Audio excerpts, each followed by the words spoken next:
আসসালামু আলাইকুম। এই মুহূর্তে আমার সামনে একটি স্যামসাং A13 4G একটি ফোন দেখতে পাচ্ছেন। এই ফোনটির সমস্যা ডিসপ্লেতে লেখা আছে কিন্তু কোনো প্রকার লাইট নাই। তো এখন আমি আপনাদেরকে দেখাবো এটা আসলে কি জন্য নাই। দেখুন এখানে একটি কয়েল আছে, এই যে লাইট আইসির পাশে এই কয়েলটি মূলত আসলে পুড়ে গেছে, যে কোনো কারণে পুড়ে গেছে। আর এই ধরনের ফোনগুলোতে এই কয়েলটা পুড়ে যায়, আশেপাশের ক্যাপাসিটারগুলো পুড়ে যায়, আপনারা জানেন অনেক সময় লাইট আইসিটাও পুড়ে যায়।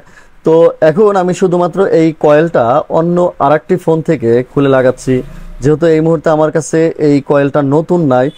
নতুন কয়েল কিন্তু পাওয়া যায়, মার্কেটে অ্যাভেলেবেল পাওয়া যায়। তো যাই হোক, আমি আরেকটা ফোন থেকে পুরাতন একটি কয়েল এখানে লাগিয়ে দেব। লাগানোর পরে আমি আপনাদেরকে চেক করে দেখাবো আসলে কাজটি হয় কিনা। তো কয়েল লাগানো শেষে এটাকে ভালো করে ক্লিন করে নিতে হবে। ক্লিন করে নিয়ে তারপর একটু চেক করে দেখবো মিটার দিয়ে যে আসলে আশেপাশে এখন কোনো শর্ট আছে কিনা।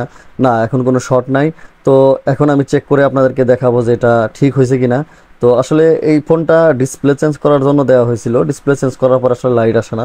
তো এই জন্য আর কি বাকি কাজগুলো করে দিলাম। তো এখন আমরা চার্জার কানেকশন দিয়ে দেখব, যেহেতু পাওয়ার বাটনটা ওই পাশে রেখেছি আমি। তো দেখুন লাইটটা কিন্তু ঠিক হয়ে গেছে। আর এই ধরনের ফোনগুলো কিন্তু এভাবে প্রায় সবাই কাজ করে থাকেন। তো আজকে আপনাদেরকে আমি দেখালাম কিভাবে এই সেটটা ঠিক করা যায় বা এই লাইটের সেকশনটা কাজ করা যায়। তো আশা করি আপনারা ভিডিওটা উপভোগ করেছেন এবং ভালো লেগেছে।